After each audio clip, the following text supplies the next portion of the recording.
오늘도 주님의 말씀을 통해 하나님 나라를 누리는 복이 있기를 주님의 이름으로 축원합니다.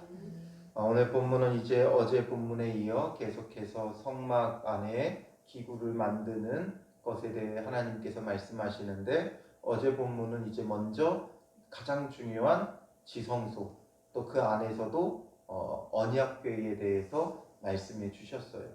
성막의 핵심은 언약궤에 있어요. 그래서 언약궤는 어떤 의미가 있다 그랬어요? 언약궤는 진리를, 또 그 위에 있는 속죄소는 은혜를, 그래서 은혜와 진리가 충만한 예수 그리스도를 우리에게 보여주는 예표가 되어지죠. 그래서 예수 그리스도가 우리의 중보자 되시듯이 하나님께서 거기에 임하셔서 우리를 만나주시고 말씀하시는 곳이 되어지는 거예요. 그게 바로 중보자이신 예수 그리스도의 역할인 것이죠. 그리고 이제 이어서 오늘 본문은, 어제는 지성소였다면 오늘 본문은 성소 안에 두는 기구에 대해서 말씀하세요. 지성소에는 언약궤만 있었고, 이제 성소에는 떡상과 등잔대와 향단이 있어요. 그래서 먼저 성소로 들어가고 그 성소를 거쳐 지성소로 들어가게 되는데, 성소의 입구를 들어가면 정면으로 보이는 게 향단이에요. 그리고 오른편에 이 떡상이 있고 왼편에 등잔대가 있어요. 이 세 기구가 있는데, 오늘 본문은 그 가운데서 오른쪽에 있었던 떡상과 왼쪽에 있었던 등잔대에 대해서 말씀해주고 계시죠. 그래서 23절부터 30절에 보면 먼저 떡상을 만들 것을 말씀해 주세요. 23절에 너는 조각목으로 상을 만들되, 기본적인 틀은 조각목으로 만들어요. 조각목은 아카시아 나무를 말해요. 이건 우리나라의 아카시아 나무랑 다르다 그러더라고요. 어제 조금 제가 이제 잘못 설명한 부분이 있는데, 조각목에 대해서 조금 더 찾아봤어요. 그랬더니 왜 조각목이냐 하면, 그 아카시아 나무가 이제 성경이 먼저 중국어로 번역된 게 한글로 번역돼서 들어왔어요.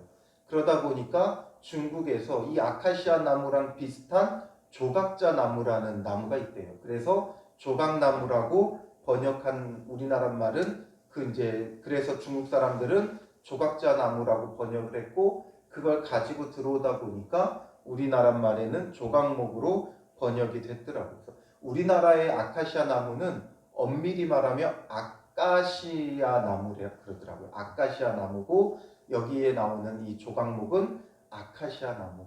그래서 나무로 먼저 기본 틀을 만들고 그 위에다가 순금으로 덮었어요. 볼품없는 아카시아 나무로 만들지만 거기에 순금을 입힌다라는 것이죠. 그리고 순금을 입히는데 그 크기는, 길이는 2규빗, 너비는 1규빗, 높이는 1규빗 반.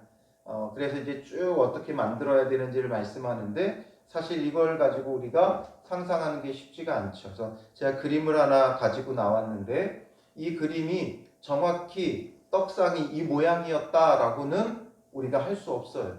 그런데 이제 성경에 나온 것을 기본으로 유추해서 이제 그려놓은 것인데, 글로 써있기 때문에 떡상이라는 걸 인터넷에 검색해보면 다양한 모습이 나오지만 가장 기본적으로 이런 모양이었을 것으로 추정이 되어져요.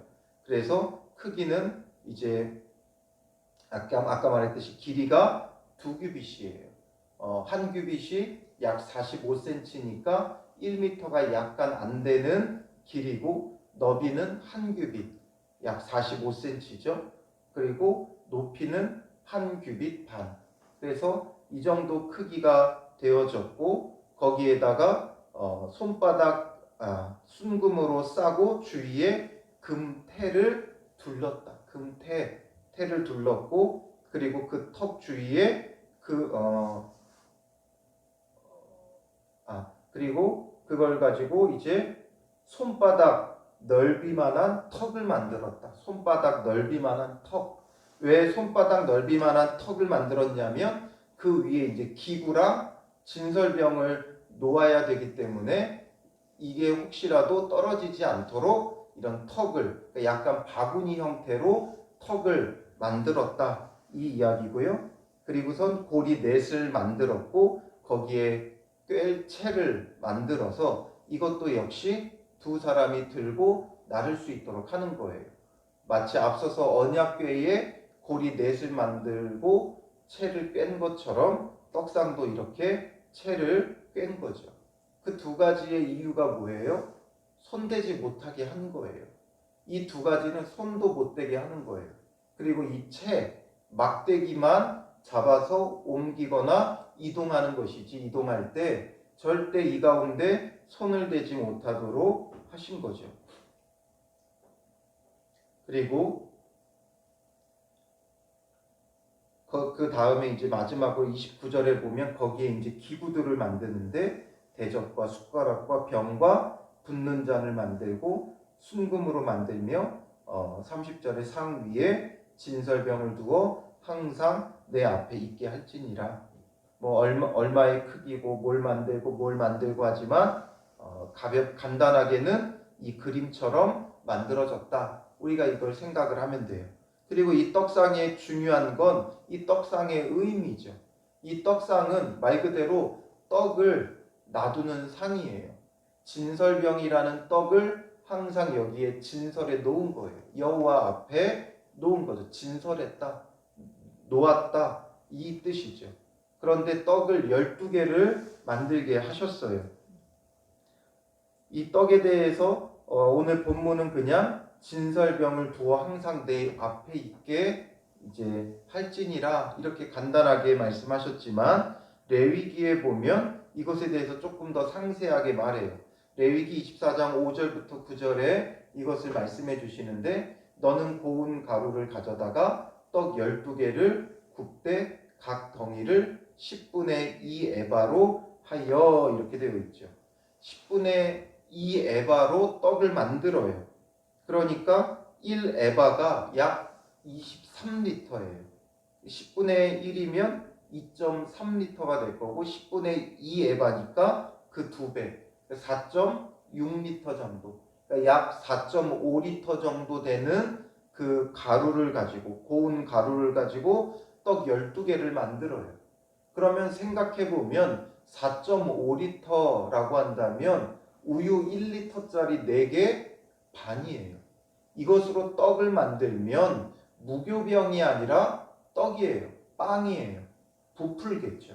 그러니까 무교병이 아니기 때문에 4.5리터의 고운 가루로 떡을 만들면, 빵을 만들면 굉장히 부피가 클 거예요. 그래서 이 12개를 이제 진열을 하는데 24장 레위기 24장 6절에 보면 여호와 앞 순결한 상 위에 두 줄로 한 줄에 6씩 진설하고 이렇게 되어 있죠. 두 줄로 진설하는데 한 줄에 6개씩 진설을 해라. 여호와 앞 순결한 상 위에, 순결한 상은 앞에서 말한 그 떡상을 말하는 거죠. 두 줄로 한 줄에 6씩. 그러니까 떡상의 그림들을 보면 두 가지 종류가 있어요. 이렇게 두 줄로 위로 6개씩 쌓아놓은 그림이 있고, 아니면 이렇게 두 줄로 6개씩 이렇게 두 줄로 쭉 늘어놓은 그림도 있어요. 그 가운데 무엇이 맞느냐 정확히 알 수는 없지만 아까 이 부피가 엄청 컸기 때문에 우리가 생각하는 빵의 크기보다 훨씬 큰 걸로 생각을 해요. 마치 부침개 수준 정도 됐겠죠. 그냥 우리는 빵을 진설했다 하니까 우리는 기본적으로 이제 팥빵 크기 정도를 생각하는데 아마 부침개 정도 크기가 되어졌을 거예요. 그러니 그것을 이렇게 두 줄로 쭉 그냥 늘어서 진설한다면 이 1m도 안 되는 떡상 위에 놓기가 쉽지 않았을 거예요. 그렇기 때문에 위로 쌓은 것이 맞을 것이다. 학자들의 그냥 추정이에요. 확실한 건 아니고 아마 위로 두 줄로 쌓지 않았을까. 그래서 아까 그림에도 자, 이제 그런 그림으로 갖고 왔는데 이렇게 이제 위로 6개씩 쌓았죠. 그런데 이 지금 왜 12개를 만들게 하시는가도 생각해 봐야 돼요. 12는 우리가 잘 알다시피 이스라엘의 12지파를 상징하죠. 12지파로 하나님의 백성을 구성하셨고 이후에 이 12지파가 12제자, 12사도로 이어지고 12사도를 통해서 이제 온 세계와 열방 가운데 복음이 퍼져나가며 영적인 하나님의 백성이 이루어졌죠. 그래서 12지파를 위한 12개의 떡을 두었다라는 거예요. 그리고 여기서 이제 또 중요한 것이 무엇이냐면 8절, 레위기 24장 8절에 보면 안식일마다 이 떡을 여호와 앞에 항상 진설할지니, 안식일마다 이 떡을 진설하는 거예요. 일주일 동안 두고 그 다음에 이제 그 다음 안식일에 이 떡을, 이 빵을 교체하는 거죠. 그런데 이 진설하는 이 빵을 여호와 앞에 진설하는 목적이 무엇입니까? 하나님을 위한 겁니까? 이스라엘을 위한 겁니까? 여기서 분명히 말하는 건 이는 이스라엘 자손을 위한 것이요 영원한 언약이니라 말씀하시죠. 이스라엘을 위한 것이고 영원한 언약이다. 이 빵은 이스라엘에게 주는 것이고 하나님 앞에 진설하지만 이스라엘을 위한 것이고 이것이 영원한 언약이 된다는 거예요. 그게 무슨 뜻을 내포하고 있는 겁니까? 이 떡을 진설하는 이유는 여러 가지가 있겠죠. 그 가운데 먼저는 일용할 양식을 주시는 하나님의 그 선하심에 감사하며 진설하는 것이고, 또 하나님과 이스라엘 백성이 함께 먹는다는 친교의 의미를 또 갖고 있어요. 그리고 더 중요한 건 무엇이냐면 영혼의 양식인 하나님의 말씀을 뜻하고, 영혼의 양식인 하나님의 말씀이라면 결국 이것은 뭐예요? 말씀이 육신이 되어 이 땅에 오신 예수 그리스도를 예표하는 거예요.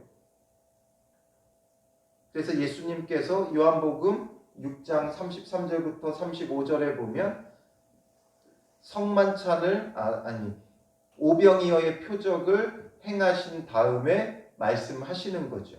요한복음 6장 33절부터 35절에 보면 하나님의 떡은 하늘에서 내려 세상에 생명을 주는 것이니라. 그들이 이르되 주여 이 떡을 항상 우리에게 주소서. 예수께서 이르시되 나는 생명의 떡이니 내게 오는 자는 결코 줄이지 아니할 터이요 나를 믿는 자는 영원히 목마르지 아니하리라. 그러니까 항상 이 떡을 진설해 놓는 이유는 언제든지 주님 앞에 오면 결코 줄이지 않는다는 것. 여호와 하나님 앞에 늘 이 생명의 떡이 있다는 것을 우리에게 보여주는 거예요. 하나님 앞에 진설하지만 이것은 하나님 앞에 늘 생명의 떡이 있다는 거죠. 하나님을 위해 이 떡이 있는 것이 아니라 사람을 위해, 그의 백성을 위해 진설하는 것이다 라는 의미가 이런 의미예요. 그래서 그 성소 안에서 하나님 앞에 늘 떡이 있다는 것. 이것을 나중에 어디에 사용을 해요? 레위기 24장 9절에 보면 이 떡은 아론과 그의 자손에게 돌리고 그들은 그것을 거룩한 곳에서 먹을지니 이는 여호와의 화제 중 그에게 돌리는 것으로서 지극히 거룩함이니라. 이는 영원한 규례니라. 이렇게 말씀하세요. 그런 것처럼 주님 앞에서 아론과 제사장들이 먹죠. 결국 왕같은 제사장이 된 우리가 예수 그리스도를 먹고 마시는 은혜를 누리는 거예요. 그래서 요한복음 6장 54절 55절에 계속해서 예수님은 이렇게 말씀하세요. 내 살을 먹고 내 피를 마시는 자는 영생을 가졌고 마지막 날에 내가 그를 다시 살리리니 내 살은 참된 양식이요 내 피는 참된 음료로다. 바로 참된 양식이 되는, 말씀이 육신이 되어 이 땅에 오신 예수 그리스도를 예표하는 것이 바로 이 성소 안에 있는 진설병이에요. 그리고 마태복음 26장 26절에 보면 예수님께서 이제 십자가를 앞두고 성만찬을 나누실 때도 이렇게 말씀하시죠. 그들이 먹을 때에 예수께서 떡을 가지사 축복하시고 떼어 제자들에게 주시며 이르시되 받아서 먹으라, 이것은 내 몸이니라 말씀하시는 거예요. 그래서 이 말씀처럼 예수님은 생명의 떡이고 그 생명의 떡을 상징하는 것이 성소 안에 떡상에 진설했던 진설병이다라는 거죠. 그리고 이제 이어서 순금으로 등잔대를 쳐서 만들라 31절에 말해요. 이 등잔대는 구조가 굉장히 복잡합니다. 여러 가지로 말하고 있는데 말로만 하면 진짜 이게 뭔가 싶은데 그림으로 보자면 이러해요. 그러니까 하나의 줄기가 있고 이제 양 옆으로 2개씩 가지가 차례대로 뻗어 나왔다는 거예요. 그래서 한쪽 편에 3가지가 더 뻗어 나오고 또 한쪽 편에 3가지가 뻗어 나오고, 그리고 그 2개씩 뻗어 나올 때 거기에 이제 받침이 있고, 이 얘기들이에요. 그리고 또 그 줄기마다 3개씩 그 살구나무꽃 형상의 잔셋을 만들고, 또 막 이렇게 막 복잡하게 말하고 있는데 결국 이 모든 것을 우리가 뭐 달달달 외울 필요는 없지만 이런 모양으로 7개의 마지막에 이제 7개의 등잔을 올리는 촛대다라는 거죠. 그래서 7개의 등잔을 올리는 촛대를 만드는데 이런 구조로 연결되게 만들었고, 거기에 중요한 건 이제 살구꽃의 형상을 만들어 넣었다라는 거예요. 이것이 무엇을 의미하느냐? 살구꽃을 만들어서 이렇게 장식을 하는데, 성경에 보면 이 살구꽃으로 장식하는 게 아주 자주 종종 등장을 합니다. 장식할 때 이 살구꽃을 많이 사용을 하게 되는데, 우리말로는 살구나무라고 번역했지만 정확히는 아몬드 나무예요. 이 살구나무는 우리나라의 어떤 것과 같은 의미를 갖고 있냐면 벚꽃이나 이런 것과 같은 의미를 갖고 있어요. 우리 봄이 되면 벚꽃이 한창 피죠. 이 살구꽃이 피면 이 고대 근동 지역에서 살구꽃이 피면 이제 봄이 왔구나, 이런 느낌이에요. 그래서 정말 꽃피는 봄, 따뜻한 봄, 모든 생명이 싹을 틔우는 봄, 그런 느낌이 바로 이 살구꽃이 갖고 있는 의미예요.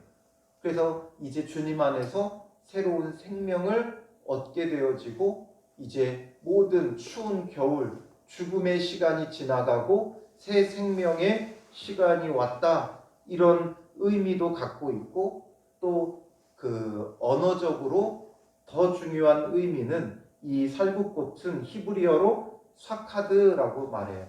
이 사카드라는 말에는 살구꽃이라는 뜻도 있지만 또 한편으로는 지키다, 경계하다, 이런 뜻이 있어요. 지키고 보호하고 경계하는 거죠.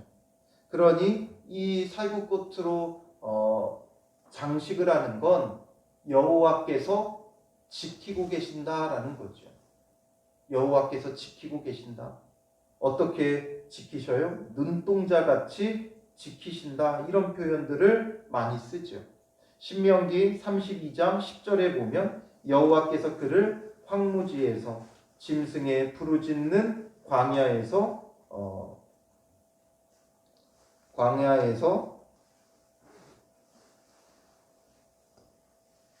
자기의 눈동자같이 지키셨도다, 이렇게 말해요.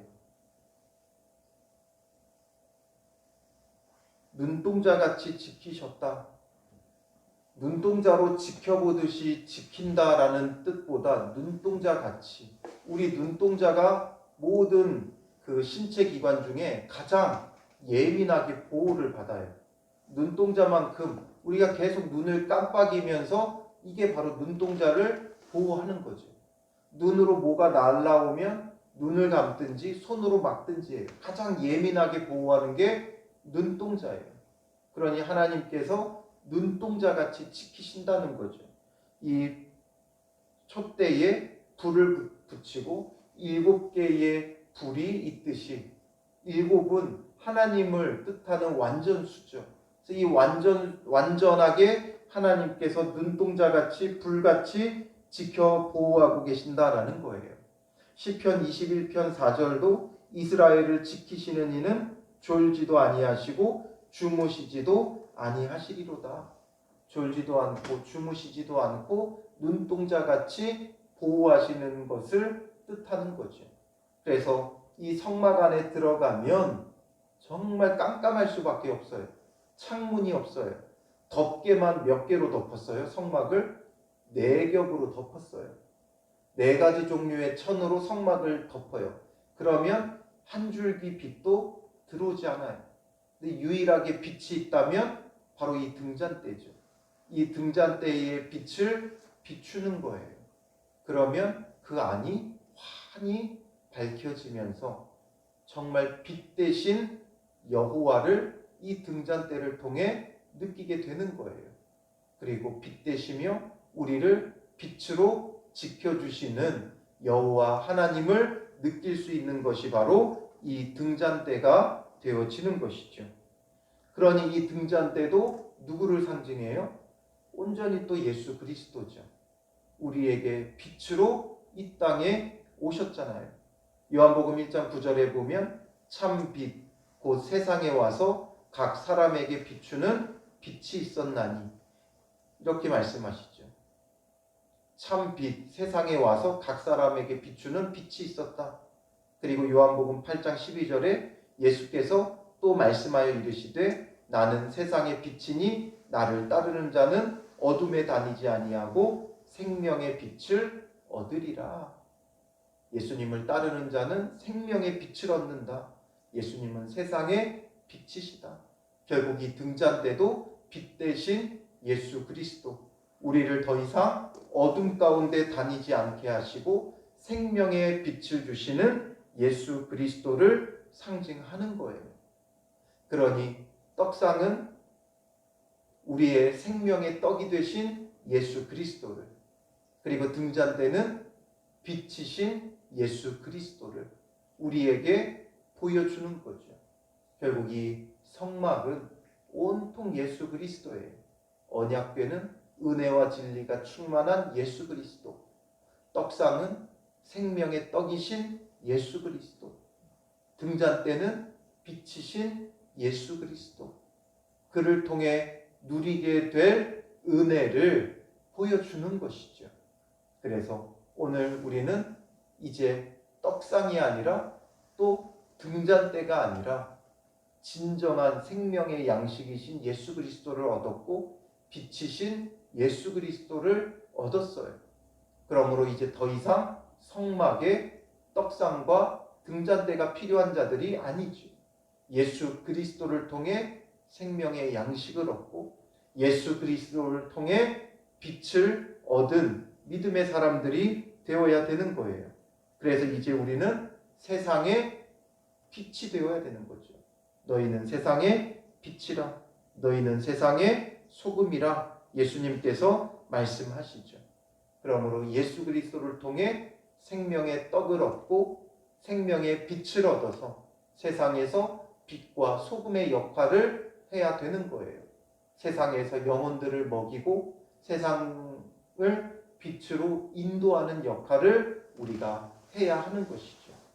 그러므로 오늘 하루 예수 그리스도로부터 생명의 떡을, 예수 그리스도로부터 생명의 말씀, 생명의 양식을 얻어 사람이 떡으로만 사는 것이 아니요 여호와의 입에서 나오는 모든 말씀으로 살아가는 믿음의 사람들이 되어야 되고 주님이 주시는 빛으로 말미암아 이제는 죄 가운데 어둠 가운데 살아가는 것이 아니라 생명의 빛 가운데 의로 거룩함으로 진리로 살아가며 이것을 세상 사람들에게 비추고 보여줘야 하는 것이죠. 무엇이 죄고 부끄러운 것인지, 무엇이 정말 복되고 영광스럽고 빛되고 거룩한 것인지를 우리는 저들에게 보여줘야 돼요. 그래야 믿지 않는 자들이 이것이 옳은 것이구나, 이것이 복된 것이구나, 이것이 참된 생명이구나를 알고 주님 앞에 나올 수 있는 거예요.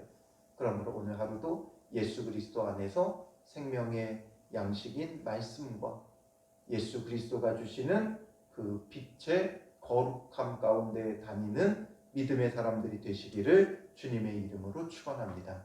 기도하겠습니다. 살아계신 아버지 하나님, 오늘도 우리에게 생명의 양식을 주시며 생명의 빛을 주시는 주님이신 것을 성막의 두 기구 떡상과 등잔대를 통해 다시금 깨닫습니다. 우리가 먹는 것에만 우리의 마음과 생각을 두지 말게 하시고 사람이 떡으로만 사는 것이 아니라 여호와의 입에서 나오는 말씀으로 사는 줄을 깨닫게 하시고 말씀 먹기를 게을리하지 않고 주의 말씀을 주야로 묵상하며 또한 그 말씀을 통하여 우리의 삶에 비춰주시는 생명의 빛을 따라 순종하며 거룩하게 살아가며 빛 가운데 행하는 믿음의 사람들 되게 하옵소서. 이전에는 어둠이었지만 이제는 빛이 되었사오니 어둠 가운데 행하던 모든 불의한 욕심과 정욕의 삶을 우리가 정리하게 하여 주시고 빛 가운데 그리스도와 함께 다니며 거룩한 행실을 세상 사람들에게 비출 수 있는 믿음의 사람들이 되게 하여 주시옵소서. 오늘도 생명의 양식이요 빛이신 예수 그리스도를 얻고 예수 그리스도와 함께하는 생명의 날이 되게 하여 주실 줄 믿사오며 예수님의 이름으로 기도합니다. 아멘.